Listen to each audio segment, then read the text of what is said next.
If you've been in business long enough to hit six figures or more, you already know how to make money. That's not your problem. The problem is that at some point, the strategies that got you to six figures or even multi-six figures stop being enough, and now you're putting in way more work than ever, and the needle isn't moving the way that it should. What I see happening for most founders at this level is that they're trying to solve the wrong problem. They're adding more tactics to a business that has a completely different bottleneck than the one that they're focused on. And the reason they can't see it is because they're way too close to their own business to diagnose it accurately. That's why on today's episode, I'm going through what I call the Growth Ceiling Diagnostic. I'm walking you through the 5 core areas of your business where your bottleneck could be hiding, and the 3 different lens problems that are likely distorting what you think you're seeing. Once you know which lens you're looking through, the actual constraint becomes a lot easier to find. This recording was actually originally a Substack Live, and it's the exact kind of diagnostic work that I do with my clients inside the Decision Room Mastermind. So if you're an established coach, expert, founder, entrepreneur who keeps circling the same decisions and you're ready to actually break through to grow your business, this one's for you. So let's get into it. Most business advice is built on one key assumption: that what worked for someone else will work for you too. The Nourished CEO podcast exists to challenge that assumption and point to a better way. I'm Laura Schoenfeld, strategic advisor and business coach with over 15 years of experience online and multiple millions of dollars earned from my own business. I'm also a mom of 2 and a devoted wife who runs it all in about 20 hours a week. This show is for the established coach, consultant, or service provider who is done following someone else's playbook and is ready to build a joyful, profitable business from their own authority. Every episode is a direct, no-filters conversation about the real challenges you're facing in your business, with honest strategy and practical action steps that you can actually use right now.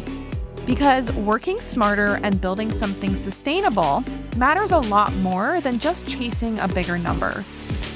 No recycled advice or empty inspiration here, just honest, integrity-driven conversations about building a business that fits your life as much as it fits your goals, so that it gives more than it takes while nourishing everything you're building outside of it. If that sounds like the breath of fresh air you're looking for, you're in the right place.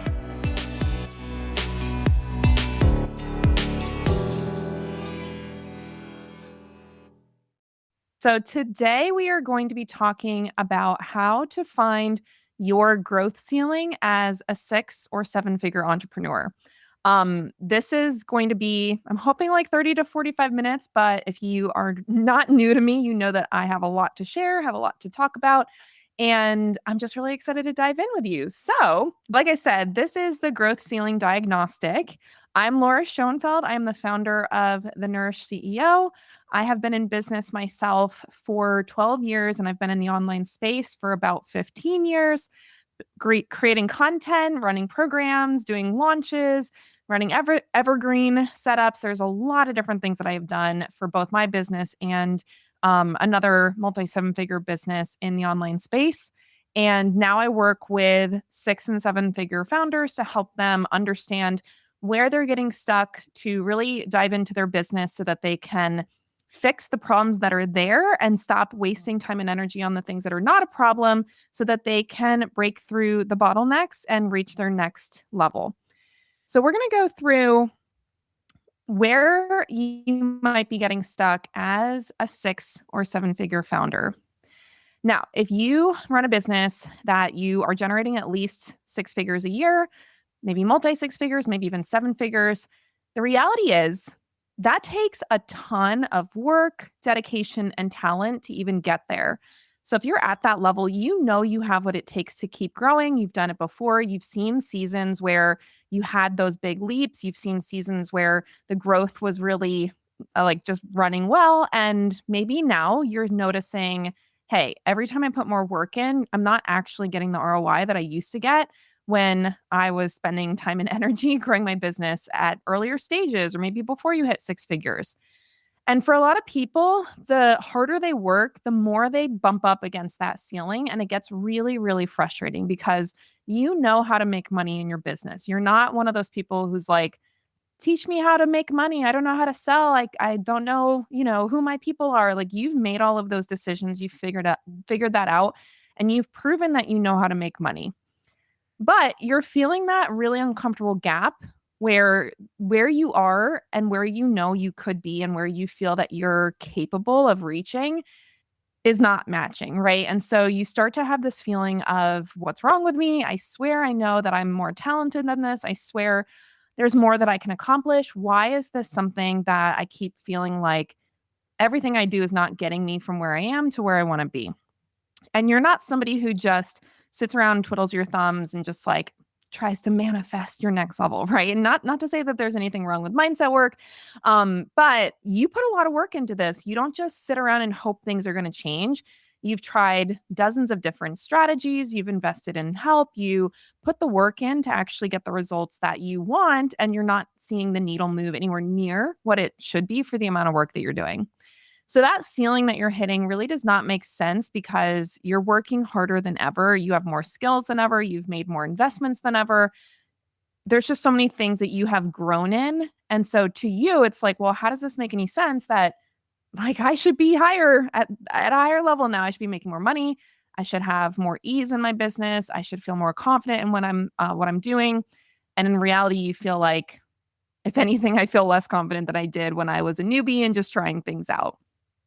Now, when you are looking to solve this problem, you're going to hear a lot of different conflicting opinions, whether that's from people that you've hired or you just log into Instagram and you just get slapped in the face with all of these ads and this content about how what you're doing isn't working and how what you're doing is dead. And you just need better marketing, or you need a sales system, or you need this freedom funnel, or you need to stop telling your story because nobody cares about your story, or like, here's 5 ways that I grew my audience to 50,000 followers, or whatever, right? Like, there's all that stuff that you get slammed with when you are on social media and you're either just trying to do your work or you're looking for inspiration.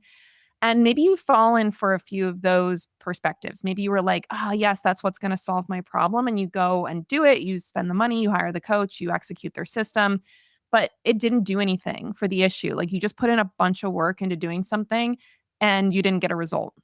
So realistically, if it was as simple as like you just need more people in your audience, you just need a sales system, you just need a better marketing strategy, like if it was that simple, what you were doing would have worked by now. Now, I'm not saying that you can't benefit from some better marketing or a better sales funnel, but it's usually not something that's just so obvious like that that's holding you back. Because again, if it was, you would have fixed it by now because you've tried so many different things. The real issue is, and this is for all of us, this is for me as well. Nobody is above this concept. And no matter how smart you are, no matter how much your business grows, you're never going to get to a place where you can see 360 degrees inside your business. And the fact that you're so close to your business, like your nose is right up, right up next to it. You're doing the work, you're staring at it from 2 inches away. Being that close to your own business is actually what makes the real constraint invisible to you. So you think you're seeing the constraint, you think you're like, oh yeah, that's what I got to do. That system is what I need. But you're so close to your business that you're not even actually diagnosing the problem correctly. And you're looking at it through a lens that's actually got a lot of filter on it that's preventing you from seeing the actual problem in your business. So we're going to talk about the different filters that you can be seeing through that prevent you from actually finding the right problem and the right bottleneck in your business.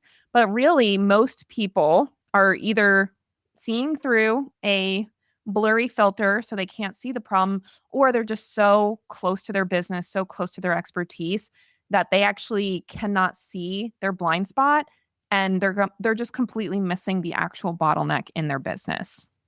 So I want to talk about the diagnostic lens. That's that concept of either you're so close to the thing that you're imagine trying to read something and it's so close that you can't even make the words out, or you're wearing a pair of glasses that's the wrong prescription and you actually can't really see out of it because it's blurry or it's just like making you dizzy.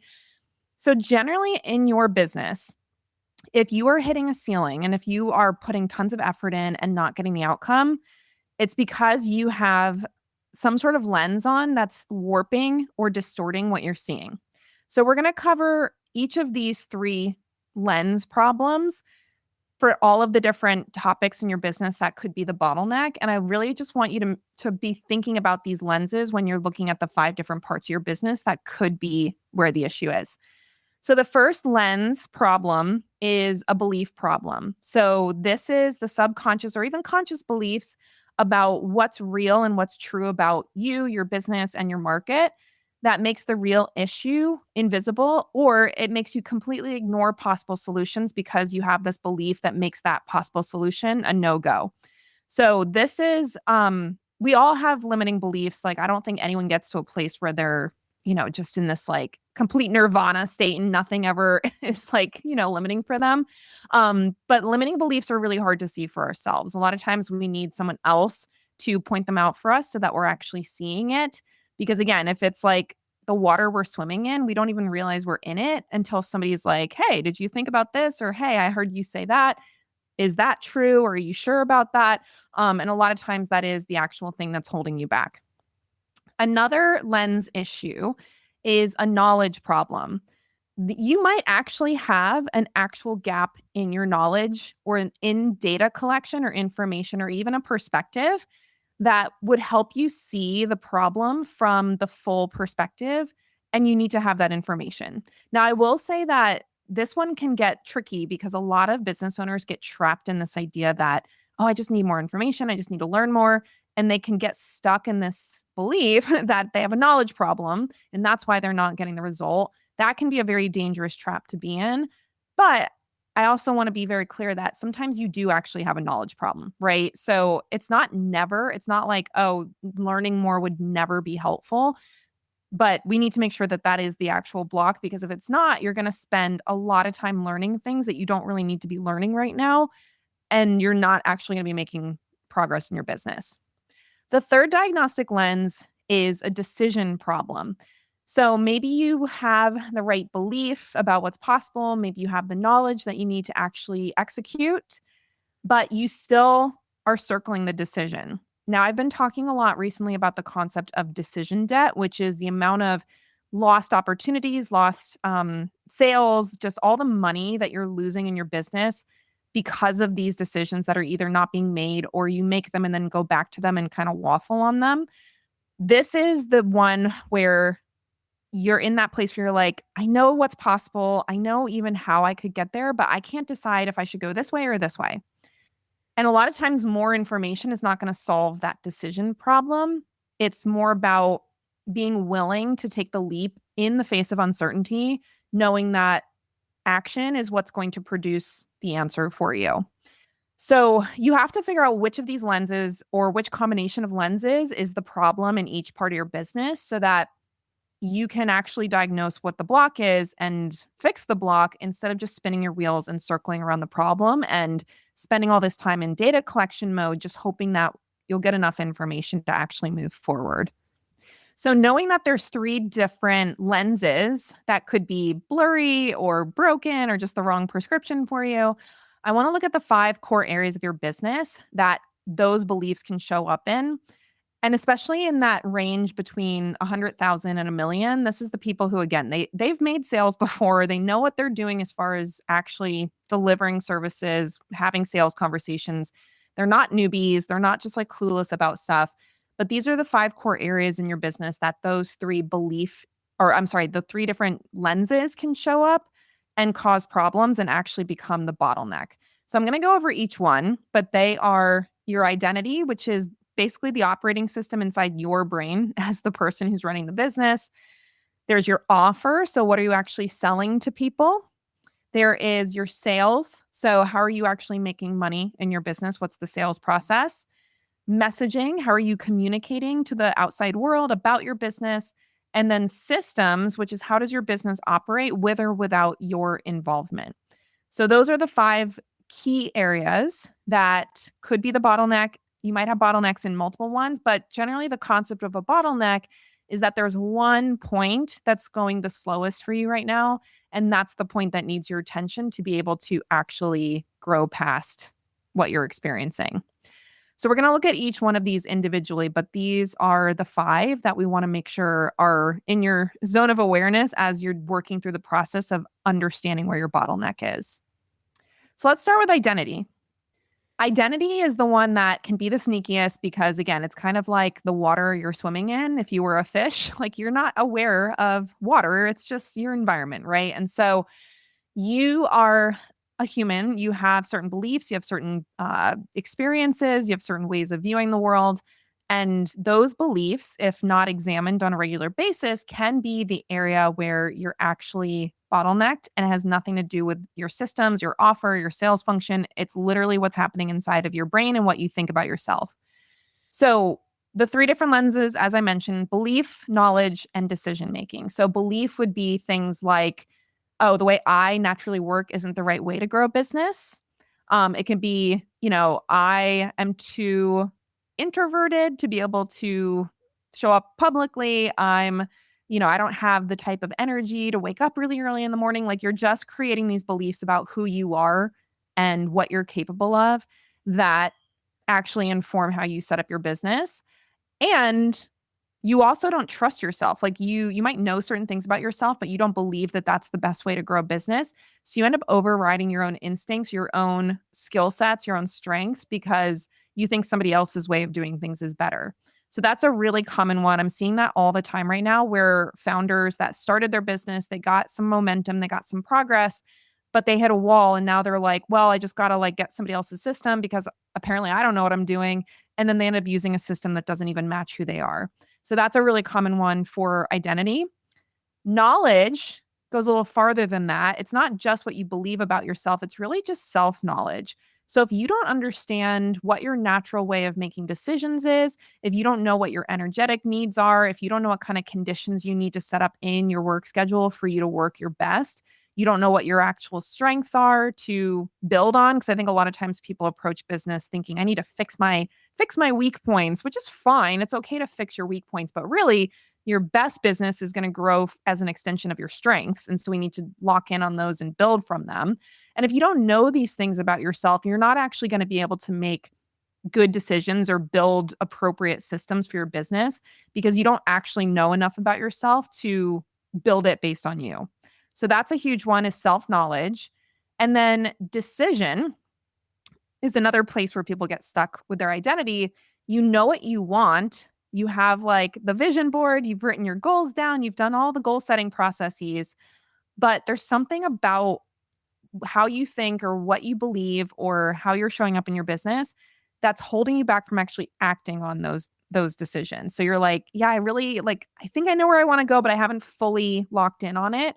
So you're not actually doing what you need to do to move towards that outcome because you're still 1 foot in, 1 foot out. So as an example, I work with a lot of different clients at the 6 to 7 figure level. And one of my clients recently came to the call saying what I want for my business actually isn't possible. That was her exact belief that she brought into the call. She was like, there's only a few different ways you can run a business successfully, and none of them are matched to what I want. So I guess I'm just going to have to accept that I'll never make the money I want to make. So again, this is the mindset she's bringing into the call. And I had to walk her through the process of actually examining that belief and saying, okay, is that true? What's that based on? And by the time we actually ran the math on what her goals were and what she could get paid to do the things that she really wanted to do, it actually was very simple and did not even feel like that much work or feel like it was going to be that hard for her to accomplish.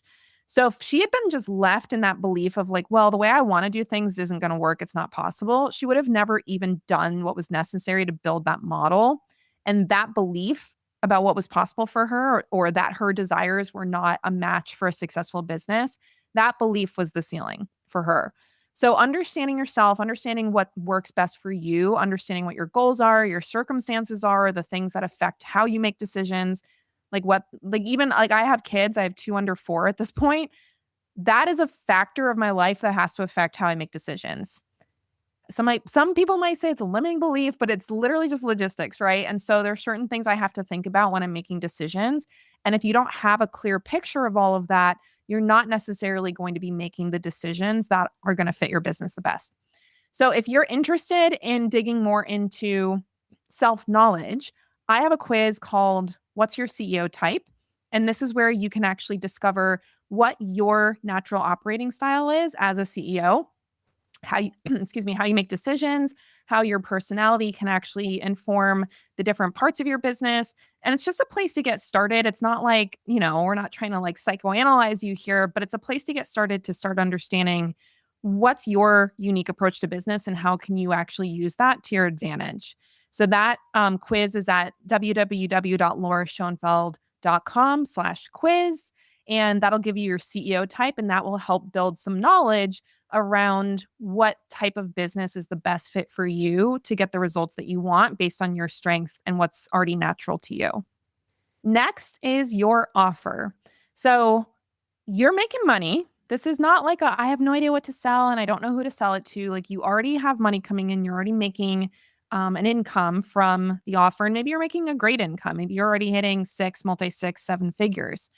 But this could still be an area of bottleneck for you. So again, the 3 layers that we look at: belief, knowledge, and decision. The beliefs that I tend to see in this area for the more advanced entrepreneur is things like they've built this kitchen sink offer and it's really hard to deliver.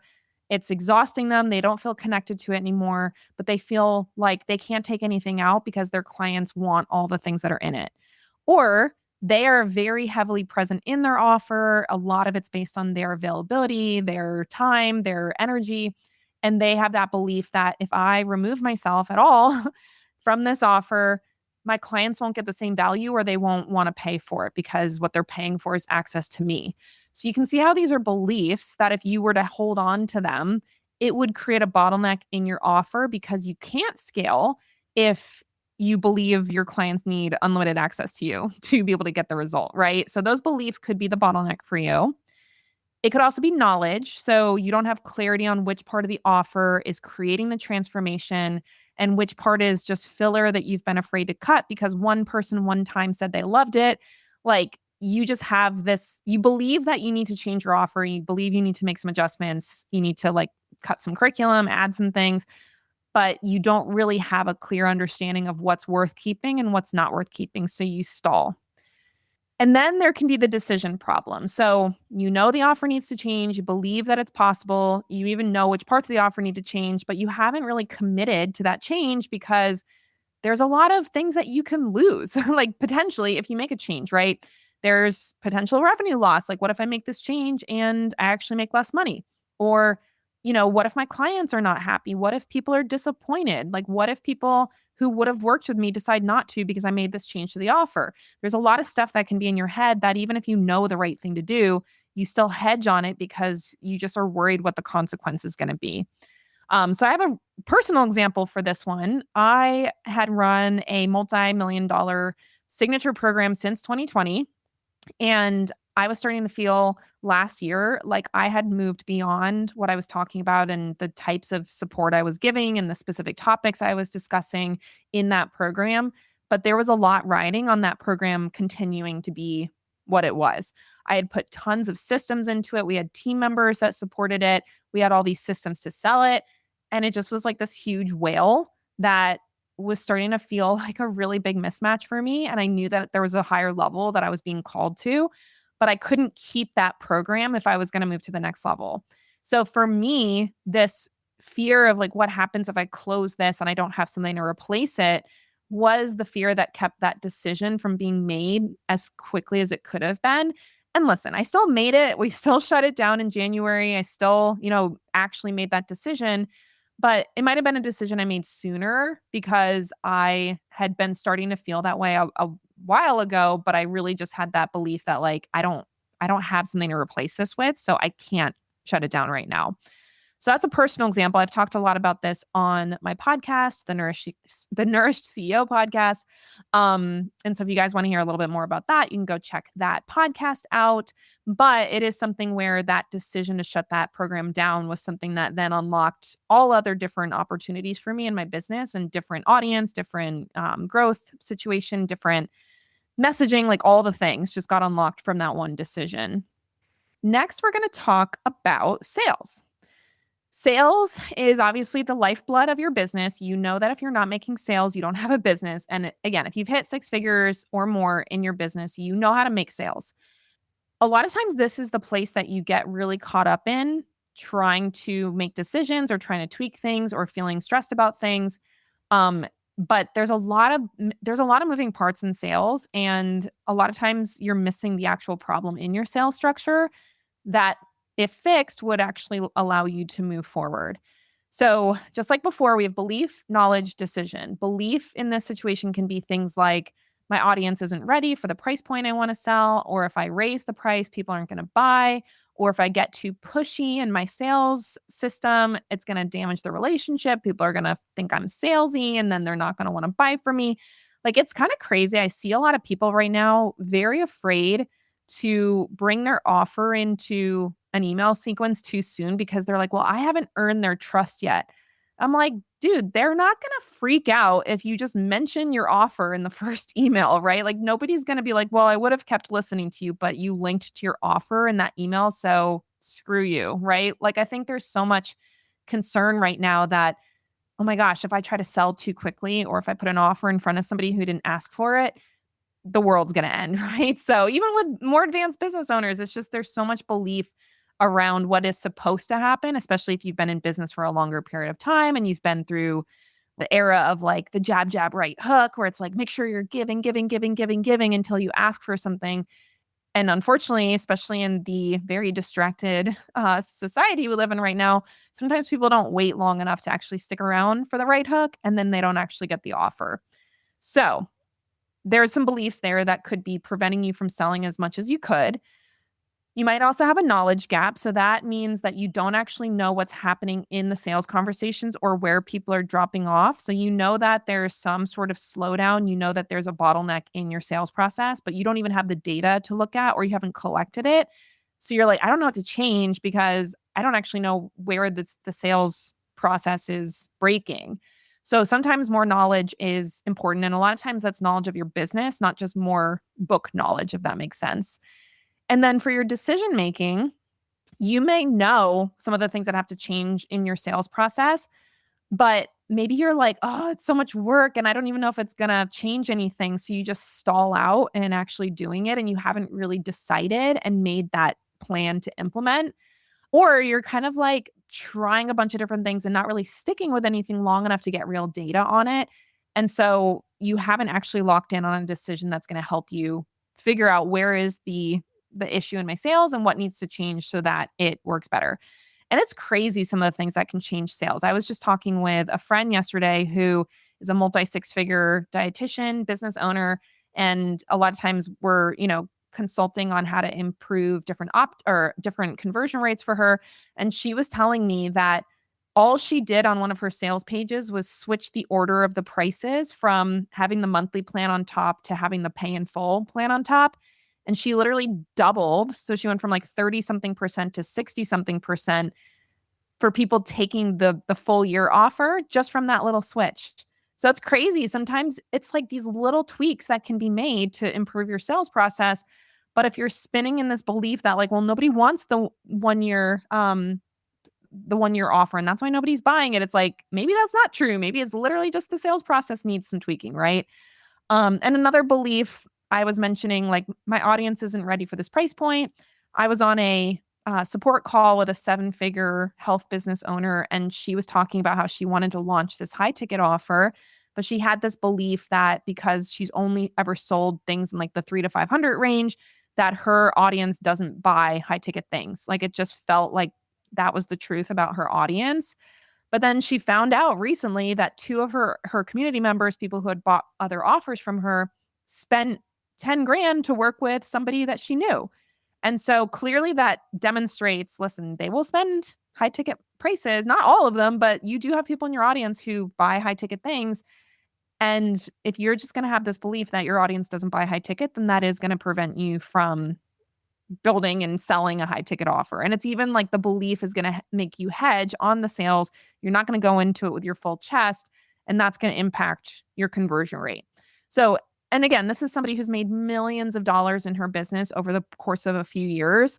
And she still had this belief that, like, I can't sell high ticket because my audience doesn't buy high ticket. So think about, is it a belief issue? Is it a knowledge issue? Or is it a decision issue for your sales system?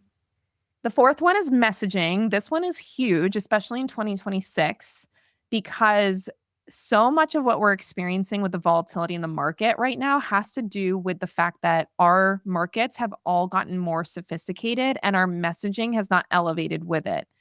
So messaging is one of the most important things you can spend time and energy on as a business owner to lock in and test and just experiment with until you nail it. And unfortunately, a lot of people are learning messaging strategies from bigger business owners that have not had to actually worry about their messaging for years because they have the level of brand equity that people will buy from them just because it's them. They just stamp their name on something and someone's like, I'm going to buy from her because she is famous, right? And I've heard a lot of stories, and I'm not going to name names because that's not what I need to be doing right now, but I've heard a lot of stories of people in these programs from these really, really, like, basically internet famous coaches that everybody is struggling because the messaging strategies are not working and the person teaching it doesn't have the boots on the ground experience to actually know what messaging is working in 2026. And even their messaging isn't working that well. And so it's one of these things where it's like, messaging is so important, but if you're learning messaging from someone who's like, they can kind of phone it in with their messaging and it's still like makes sales for them, then you're going to be in trouble. And something else this is a little bit of a side note. I was talking with a friend the other day about even using these AI bots to come up with your messaging. You cannot use AI to actually create messaging from scratch. You can use AI to disseminate it, replicate it, get it out to more places, but the actual precision of your messaging and the sharpness of your messaging has to come from you, your brain, and your intuition. And if you're trying to outsource that to AI, it is going to bomb. And that is something I'm seeing a ton right now with people's businesses that are struggling. They have outsourced their messaging to Claude or ChatGPT or whatever, and they're wondering why it's not working. And it's because AI is going to work on a law of averages and it's going to buff the edges off of your messaging. It's going to make you sound like everybody else. And you're just going to fade out into a sea of sameness if you're using AI to actually come up with the core messaging. So that's my little soapbox on that one. But like I said, right now, messaging is a huge, huge issue for a lot of people in the market we're in because we do not have that buffer of like mediocre messaging still working. Mediocre messaging is not going to work. It is something that needs to be very sharp, very clear, very unique to you, and very clear about what your perspective is and what your general approach to the work you do is so that you actually stand out compared to all the other people in your space. So again, these beliefs can show up in a lot of different ways. Like maybe you believe, oh, the reason that people aren't paying attention is because I don't have enough followers, which that's a really common one. Maybe you believe that the people you want to work with they're just like not spending money on this stuff right now, or they're just not interested in what I'm saying. So that's the kind of stuff that can show up when you have a messaging problem. Or I'm sorry, a belief problem. So, belief in your messaging, belief about what people are buying, what they're not buying, if they're even paying attention to you, those beliefs can actually affect how you work on your messaging. This could be a knowledge issue. You don't even know what your ideal client is thinking about right now because you haven't done client research since 2022 or something, right? So you're at a higher level of sophistication in your market. Your original market research has gone stale. You've made all this advancements in your own knowledge. And so you're like way beyond the knowledge and the what's called cognitive fluency of your ideal client. And they're like, I don't know what she's talking about. Sounds nice, but I have this problem over here and I need to solve that problem first. So the more sophisticated your market gets, the more dialed in your messaging has to be. And if you don't even know what people think or what they care about or what their pain points are or what their goals are, you are going to struggle to come up with good quality messaging. So that could be a knowledge issue. And then it could also be a decision issue. So you could be like, oh, I feel like this isn't working. I feel like these templates are not working for me. If you're using like content templates, if you're using Claude to write all your content, you're like, oh, something about this feels off. But you know that the repositioning work is going to make some impacts on your business, right? You're like, well, I want to elevate who I'm talking to, but that means I'm going to have to leave all these people out. Or, I'm going to have to go back and do all this work to collect customer research. Like there's just a lot of things that can stop you from actually deciding that, yes, my messaging is what needs to be worked on and I'm going to do whatever it takes to get it nailed. And that can be an issue that holds you back from moving forward in your business. And like I said, in 2026, I actually think it's the biggest issue that people are dealing with is that their messaging has gone stale. It has not elevated with the sophistication of the market. It has not come with them as they themselves have evolved. And they're just in this like total market message mismatch. And they're wondering why the stuff that they used to use that worked like crazy well isn't working anymore. So I actually just had a conversation with a multi-six-figure founder who's getting a lot of views on her content. She said one of her recent posts on Instagram literally hit like 600,000 views, which is for me huge. I've never hit anything like that on social media. She's working with one-on-one clients. They're very happy with what she's doing, but she wanted to launch a course and she tried to launch this course and it has just totally bombed. Like nobody is buying it. She's barely even getting people to show up for her webinars. Like barely signing up, and then her show up rate is like 5%, and it's just a disaster, right? So she knows that the messaging is the issue. Like she's very clear about that. This is not her first rodeo, but she hasn't necessarily decided to do what's necessary to fix that, right? So like she hasn't necessarily done the the market research deep dive again. She hasn't hired somebody to actually look at her messaging and work through it with her. Like it hasn't necessarily been the thing that she's going hard on, but that decision to nail it and to really do whatever it takes to get it right is the thing that is the biggest bottleneck for her right now. So again, messaging is so critical for 2026. You cannot sleep on this. And you need to figure out, is it a belief issue? Is it a knowledge issue? Or is it a decision issue? And then finally, we can look at systems. So systems kind of like the full architecture of your business and how it operates. And this is where, as the founder, you are doing all of this work that is not actually in your zone of genius. You're wasting all your precious time and energy and brain power on getting the actual day-to-day work done. And you're not saving any energy for the bigger picture visioning, decision making, like that executive function that you need to be doing. All of that is getting pushed on the wayside, or just like you're showing up with a half functioning brain to do it because you're spending so much time working the business because you don't have the systems in place to actually work it for you.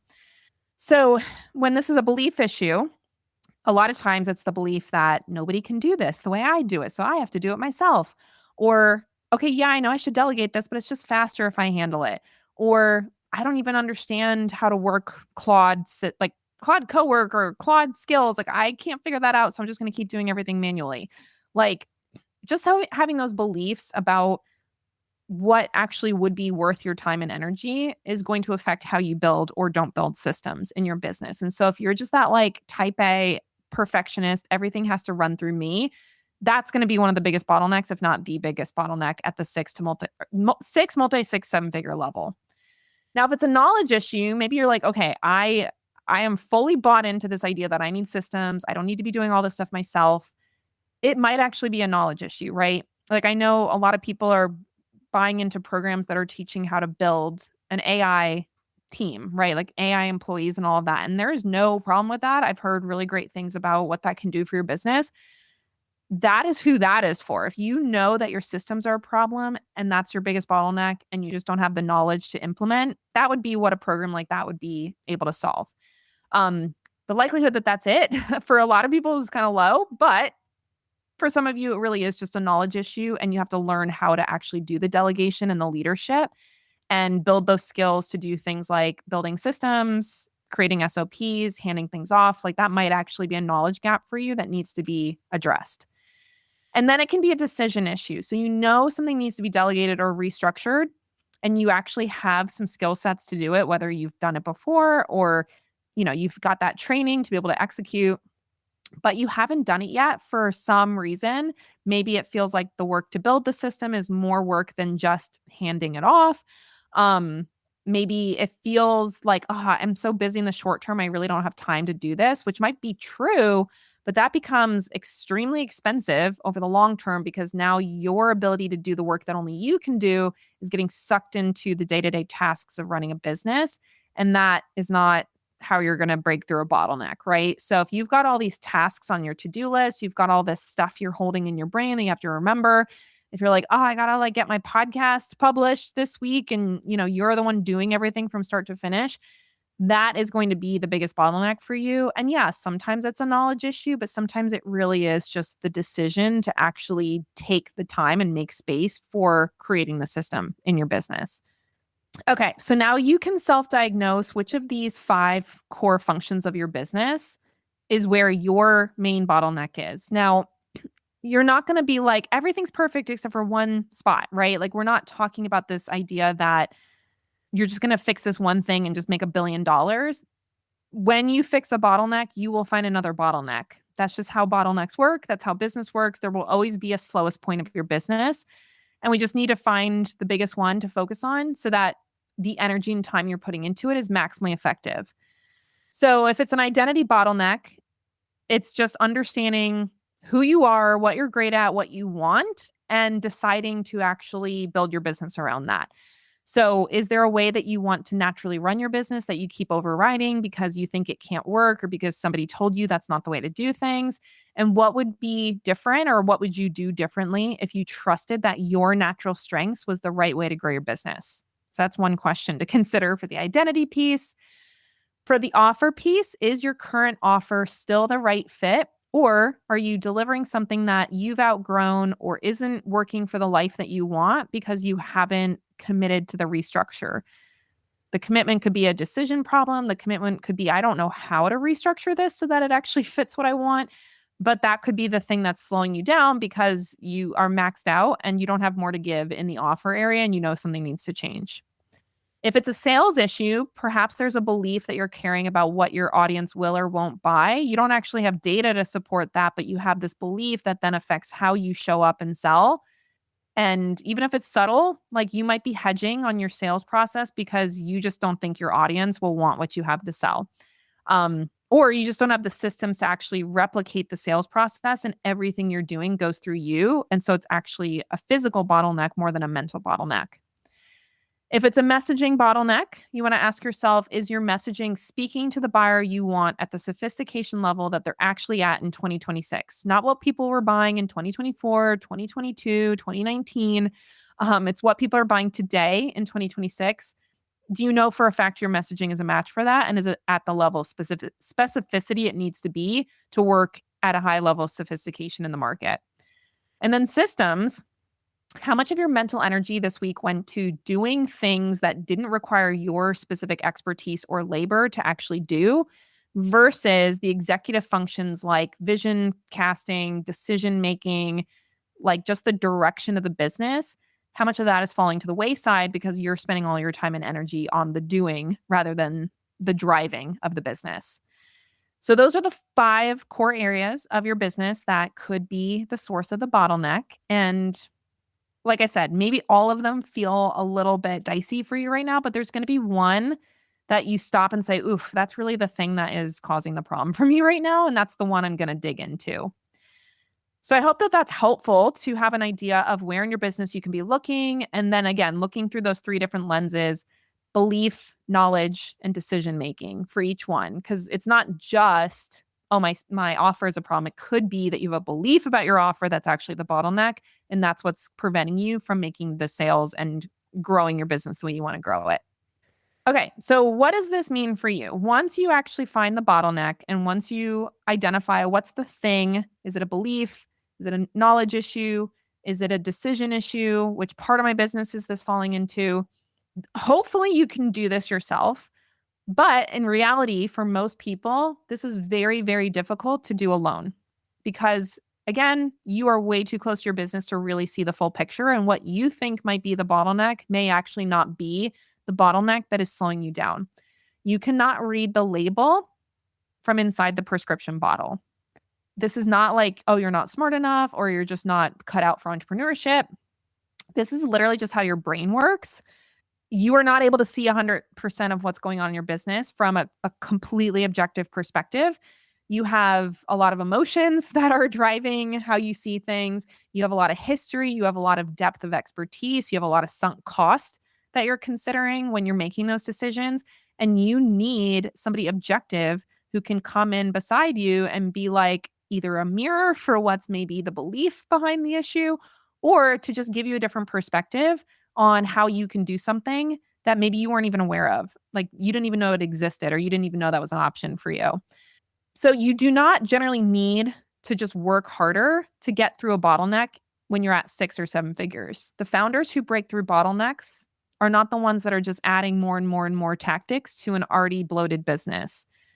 They are the ones that get clear on what's actually driving the bottleneck, what's actually running the show behind their business. And then they have the courage and the clarity to make a decision to actually change it.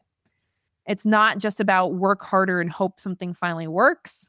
It's really about finding what actually needs your attention and having the ability to move forward on the thing that is the bottleneck, no matter what might be, what your beliefs might be, what your experience might be, what the stories that you're telling yourself might be, or even what your perspective is, because you've never seen someone do it the way you want to do it.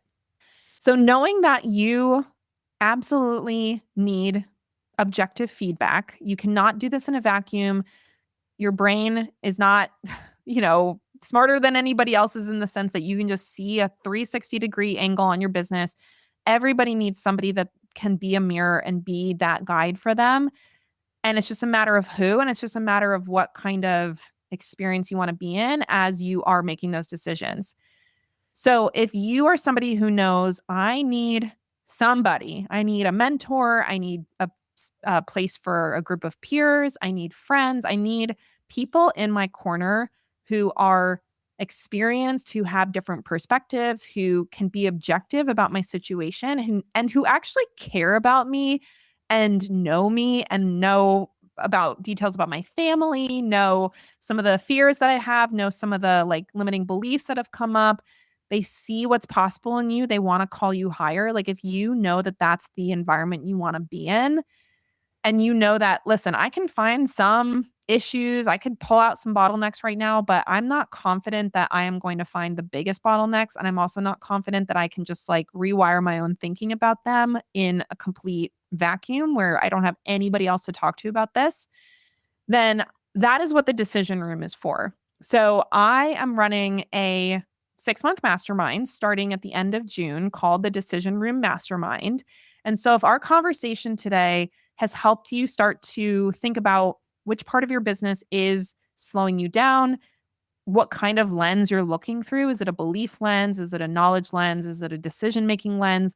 Where is the actual place where you, as a unique, multifaceted person with lots of experience, lots of things that have gone well and not so well in your business, if you're like, I think I'm starting to see some places that I could really make some changes in my business to actually break through the bottlenecks that I'm experiencing, but I don't feel like I'm ready to just do it totally on my own. And in reality, none of us are.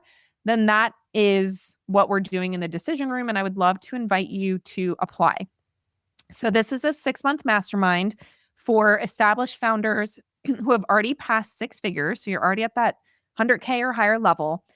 And you are just done circling the same decisions over and over. You're done having this experience of I thought I was going to do something and then I changed my mind because I didn't know if it was going to work and I got nervous and I freaked out because nobody was buying. So I backed off what I was trying to do, all of that back and forth that happens because we're in a volatile industry right now. We're in a volatile time and you're feeling a little rudderless right now. That is what we're going to help you with inside of the decision room. So you're not wasting time and energy and stressing out about all the decisions you have to make and then filling your calendar with all this low value work because it feels more productive than digging into those big executive decisions because, oh my gosh, I have to make those by myself. And I'm like, I don't know what I'm supposed to do. So let me go mess around in Canva for another hour. Like if that's the experience that you're having, then this is what we're going to do in this room together. So you're a founder who has clear proof of concept. You've made sales. You have an audience. You're showing up. You're communicating to people. You're not hiding behind your keyboard. And you're making money. Like, you can make money, but you also know there's so much more for you. And you just haven't figured out why do you keep circling the same problems over and over and over. So what we're going to do inside this room together is we're going to start with diagnosing, like, where are the actual bottlenecks in your business right now that need your attention, need some decisions to be made, need some actual execution, finding those constraints, making sure they're the real constraints and not the one that just feels more obvious to you. And then we're going to work on doing what's necessary to make those changes together. So maybe it's building a system, maybe it's installing AI tools to make the work easier. Maybe it's digging into your messaging and getting the sophistication and specificity up to the level that's necessary for 2026. Woof, just went back a decade. So doing all of that necessary work to get your business moving in the right direction and breaking through those plateaus, and doing it alongside both a mentor who has done multi-millions in her business, as well as peers who are on the same journey and at the same level that you are. So that is what we're doing in the Decision Room Mastermind. Applications are currently open until June 19th, 2026. We have 15 total spots. And once those are closed, they're closed. I want this to be an intimate space where I actually get to know you. Your peers get to know you. This isn't like, you're in a room of 100 people and nobody knows who you are and you're just like hanging out in the background. And you are going to get one-on-one with me as part of this process. So I'm going to get to know you. I'm going to get to see the inner workings of your business. I'm going to help you figure out what those bottlenecks are. And then I actually have tons of experience with building systems, implementing strategies. I have lots of resources that I've built at my disposal to share with you to make everything move so much faster for you. So that's what we'll be doing in the decision room. And like I said, I'm so excited to bring a group of people together who have those goals to break through their plateaus, who understand the importance of having trusted people in their corner to help them see what they're not seeing, to brainstorm ideas, to get different perspectives, for people to hold up that mirror to them and be like, hey, I feel like there's a limiting belief here that needs to be addressed. And to be in that safe space to actually dig into this stuff in a way that is productive and then actually gives you a direction to move on so that you're not wasting time and energy fixing the wrong things in your business and then just circling the drain. So that's what we're doing in the Decision Room Mastermind. Super excited for it. So if you have any questions, feel free to reach out to me. If you're listening to this on the podcast, feel free to DM me on Instagram at laura.schoenfeld. If you're on Substack, feel free to message me on Substack.